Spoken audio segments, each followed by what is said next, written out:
Hello guys, আজকে আমি নিয়ে এসেছি তোমাদের কাছে বারামাউয়া সেকেন্ড ভিডিওটা নিয়ে। ফার্স্ট পার্টে তোমরা নিশ্চয়ই দেখেছো বারামাউয়াতে গিয়ে আমরা কি কি করেছি। এবার এটা হচ্ছে বারামাউয়ার যে নাইট ভিউটা। আমরা বারামাউয়ার এই ক্যাম্পটা দুদিনের জন্য বুক করেছিলাম। প্রথম দিন যখন আমরা এসেছিলাম তখন দেখি এখানে অনেকজন লোক ছিল, প্রায় 21 জনের মতো। অ্যাকচুয়ালি আমরা খুব লাকি ছিলাম, 21 জন যে ছিল তারা আমরা আসার সঙ্গে সঙ্গে ওখান থেকে চলে যায়।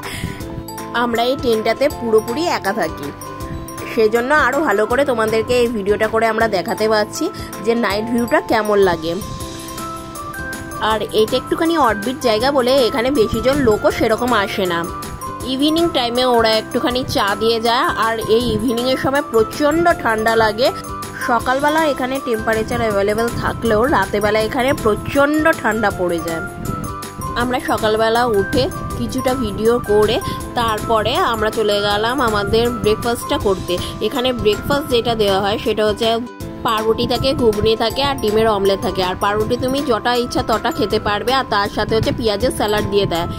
আর এইটা আমরা সব থেকে একটা ভালো জিনিস দেখলাম, পাহাড়ি অঞ্চলের কাঁকড়া, যেটা পুরোপুরি কালো হয়। এটা জেনারেলি এখানে কোনো সময় দেখা যায় না, বাট আমরা লাগিয়েছিলাম বলে আমরা এটা দেখতে পেরেছি।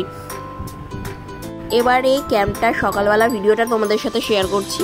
সকালবেলা যেরকম সুন্দর এই ক্যাম্পটা লাগে, বাট রাতেরবেলাটা আমার আরও বেশি ভালো লেগেছিল। আর পুরো ক্যাম্পটাই পাহাড় কেটে কেটে বানানো হয়েছে। তোমরা দেখতেই পাচ্ছ পাথরের মতো এই সিঁড়িগুলো দিয়ে আমরা উঠতাম। আর আমাদের ট্রেনটা ছিল এই পাহাড়ের সব থেকে ওপরে। আর সব থেকে ভালো ব্যাপার হলো এখান থেকে তোমরা কাঞ্চনজঙ্ঘা পাহাড়টাও দেখতে পারবে। আর এখানে বনফায়ারের ব্যবস্থাও রয়েছে। তোমরা যদি কেউ কখনো কোনো অ্যাডভেঞ্চারাস ট্যুর করতে চাও বা কোনো অফবিট জায়গায় যেতে চাও, দেন তোমাদের এই জায়গাটা সব থেকে বেস্ট লাগবে। আমার তো এত ভালো লেগেছিল যে আমি প্রত্যেকবার এখানেই যেতে চাই। তারপরে আমরা স্নান করার জন্য চলে গেলাম। এখানে জলটা খুবই ঠান্ডা ছিল, তাও স্নান তো করতে হবে, কারণ এখানে কোনো গরম জলের ব্যবস্থা ছিল না। যত ঠান্ডা জল তারপরেও তোমার স্নান করতে হবে এই জলেই। স্নানের সময় আমি কয়েকটা ভিডিও করে নিলাম আর কয়েকটা পিকচার তুলে নিলাম। অ্যাকচুয়ালি এরপরে আমরা আর একটা অ্যাডভেঞ্চারাস ট্যুর করতে যাব, সেটা হচ্ছে ট্রেকিং। এখানে ট্রেকিংয়ের ব্যবস্থাও ছিল। আসলে তোমরা যদি এই ক্যাম্পটা বুক করতে চাও, এখানে যেই ব্যবস্থাগুলো থাকবে সেটা হচ্ছে তোমাদেরকে ট্রেকিং করতে নিয়ে যাবে। তারপরে তোমাদেরকে একটা ফ্যাক্টরি দেখাবে, যেটা হচ্ছে একটা অরেঞ্জ ফ্যাক্টরি। তারপর এই ক্যাম্পটায় তোমাদের বনফায়ারের ব্যবস্থা রয়েছে। লাঞ্চ, ডিনার, ব্রেকফাস্ট 3 বেলাই তোমাদের করানো হবে। আমরা যেখানে ট্রেকিং করার জন্য উঠছিলাম সেই জায়গাটার নাম ছিল ছোটা মাওয়া গ্রাম। এত উঁচুতে ছিল এই গ্রামটা, আমি উঠতে উঠতে তো খালি কাঁদছিলাম, কারণ আমার শ্বাসকষ্টের মতো উঠে গেছিলো এখানে উঠতে উঠতে। আর ট্রেকিং করার সময় তোমাদেরকে 2টো পাহাড় দেখানো হবে। অ্যাকচুয়ালি আমরা একটা পাহাড়ই উঠেছিলাম, কারণ পাহাড়টা এত উঁচুতে ছিল যে সেকেন্ড পাহাড়টা আমাদের আর যেতে ইচ্ছা করলো না। পাহাড়ের ওপর থেকে আমরা কয়েকটা পিকচারও তুলে নিলাম আর কয়েকটা ভিডিও করে নিলাম, কারণ ওখান থেকে ভিউটা খুব ভালো পাওয়া যাচ্ছিল। আসলে আমাদের একটুখানি জঙ্গল, পাহাড় এইসব জিনিসই বেশি পছন্দ। অ্যাকচুয়ালি তোমরা আমাদের ভিডিওতে গেলে দেখতেই পারবে সমুদ্র থেকে বেশি আমরা পাহাড়ের ভিডিও শেয়ার করে থাকি। সামনে যে পাহাড়টা তোমরা দেখছো, এই পাহাড়টা হচ্ছে সেকেন্ড পাহাড় যেটার মধ্যে আমাদের ট্রেকিং করতে নিয়ে যেত। বাট আমার খুব শরীরটা খারাপ লাগছিল বলে আমরা এই পাহাড়টার মধ্যে আর যাইনি। অনেকক্ষণ হাঁটার পর শেষমেশ আমাদের ডেস্টিনেশনে আমরা চলে আসলাম। এইটা হলো এই সুন্দর গ্রামটা, যেটার নাম ছোটা মাওয়া গ্রাম। এখানে অনেক ছোট ছোট কটেজও তৈরি করা রয়েছে। এই কটেজে ট্যুরিস্টরা এসেও থাকতে পারে, বাট ট্যুরিস্টরা জেনারেলি এই কটেজে এসে থাকতে চায় না, বিকজ এটা অনেক ওপরে আর এখান থেকে কোনো গাড়িও বেশি যাতায়াত করে না। ভিউ দেখতে দেখতে আমার একটুখানি মাস্তি করতে ইচ্ছা করলো, তাই আমি একটা মুরগির বাচ্চাকে নিতে গেছিলাম। তারপর দেখি একটা মোরগ আমার দিকে তেড়ে আসছে আমাকে কামড়ানোর জন্য। এখানে যারা যারা থাকেন তাদের যদি কিছু জিনিস কিনতে হয় তাহলে সেই পাহাড়টার নিচে এসে তবেই তারা কিছু কিনতে পারবে, যেই পাহাড়টার ওপর থেকে আমরা আসলাম। এবার আমরা সোজা আবার নিচে চলে গেলাম।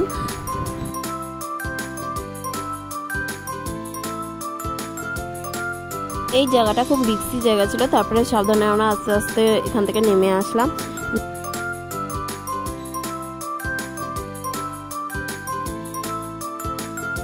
তারপরে আমরা ওখান থেকে চলে গেলাম অরেঞ্জ ফ্যাক্টরিটা দেখতে। আর এখানে এন্ট্রি ফিস 20 রুপিস করে।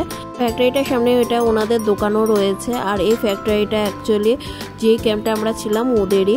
ফ্যাক্টরিটার সামনে ওনাদের দোকানও আছে, সেখান থেকে আমরা কিছু শপিংও করে নিয়েছিলাম।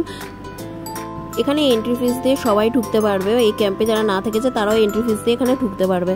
আর এখান থেকে শপিংও সবাই করতে পারবে। আমরা এখান থেকে কিনেছিলাম অরেঞ্জ ফেস প্যাক, চা পাতা, সস, তারপরে জুসও কিনেছিলাম, ম্যাঙ্গো জুস। অ্যাকচুয়ালি এই ফার্মটার মধ্যে যেগুলো তোমরা দেখতে পাচ্ছ ওরা তোমার চোখের সামনে বানিয়ে দিয়ে দেবে তোমাদের। তারপরে আমরা এখান থেকে লাঞ্চ করে নিলাম। লাঞ্চের মধ্যে আমাদের ভাত, তরকারি, ডাল, পাঁপড় ভাজা এগুলো ছিল। তারপরে লাঞ্চ করে আমরা বেরিয়ে গেলাম সাইট সিনগুলো দেখতে। তারপরে আমরা ওখান থেকে চলে যাব সোজা দার্জিলিংয়ের দিকে। তাই আমরা প্রথমেই দেখে নিলাম চা বাগানটা। চা বাগানের সামনে ড্রেস নিয়ে বসেছিল, যারা ফটো তুলতে যায় দার্জিলিংয়ের ড্রেস পরে তারা এখান থেকে ফটো তুলতে পারবে। পার হেড 100 টাকা করে ওনারা নিচ্ছিল, বাট আমরা এখান থেকে কোনো পিকচার তুলিনি।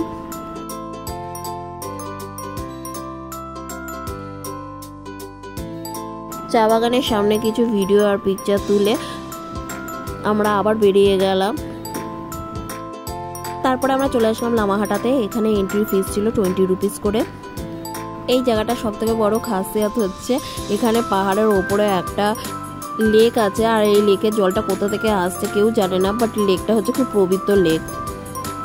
পাহাড়টা যেতে আমাদের 1 ঘন্টা টাইম লেগেছিল, অনেক উঁচুতে এই পাহাড়টা ছিল। এই জায়গাটায় যারা যারা যেতে চাও তারা জলের বোতল ক্যারি করবে, কারণ এই জায়গাটার কোনো স্টল বা কিছু নেই জল খাওয়ার বা কেনার জন্য।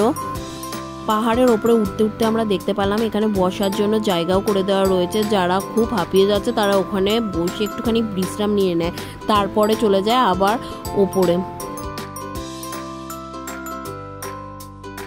এতক্ষণ হাঁটার পর আলটিমেটলি আমরা গিয়ে পৌঁছালাম সেই জায়গাটার মধ্যে। দেখতেই পাচ্ছ এই লেকের জলটা পুরো গ্রিন হয়ে রয়েছে। অ্যাকচুয়ালি লেকের জলটা কোথা দিয়ে আসছে কেউ জানে না। কিছুক্ষণ এখানে আমরা বসলাম, তারপরে ভিডিও আর ফটোশুট করে আমরা আবার চলে গেলাম এই বাতাসি লুপে। এটা দার্জিলিংয়ের সব থেকে নাম করা জায়গা। অ্যাকচুয়ালি এখান থেকে টয় ট্রেনটা ছাড়া হয়। আমরা দার্জিলিংয়ে আসার আগে এইটা ভিজিট করে নিলাম। অ্যাকচুয়ালি আমাদের টয় ট্রেনে যাওয়ার কথা ছিল দার্জিলিং থেকে ফেরত আসার পথে, তাই আমরা আগেই এখান থেকে টিকিট কেটে নিলাম। এখানে কিছুক্ষণ থাকার পর আমরা দেখতে পেলাম এখানেও ভাড়া দেওয়া হচ্ছে জামাগুলো সব 100 টাকা দিয়ে ফটো তোলার জন্য। তারপরে আমরা সোজা চলে গেলাম এই দার্জিলিং লেখাটার নিচটায়। তারপরে ওখানেও থেকে আমরা কয়েকটা পিকচার তুলে নিলাম। আমরা মেনলি এসেছিলাম দার্জিলিংয়ে টয় ট্রেনটা চড়ার জন্য। অ্যাকচুয়ালি আমরা ঘুরতে এসেছিলাম বারামাঙ্গুয়াতে, বাট দার্জিলিংটা সামনে ছিল বলে দার্জিলিংয়ের টয় ট্রেনটা চড়ার জন্য আমরা জাস্ট এখানে এসেছিলাম। তাই আমরা সামনাসামনি বাতাসি লুপটা ছিল বলে ওটাও দেখে নিয়েছি, আর লামাটা ছিল বলে ওইটাও আমরা দেখে নিয়েছিলাম।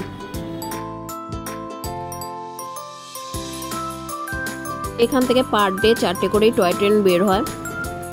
টয় ট্রেনটা দেখার পর আমরা সোজা চলে গেলাম আমাদের দার্জিলিংয়ে যেই হোটেলটা বুক করা হয়েছিল সেই হোটেলটার দিকে। বাট হোটেলটায় যেতে যেতে আমাদের রাত হয়ে গেছিলো, তাই এখানে কয়েকটা ভিডিও আমরা করতে পারিনি।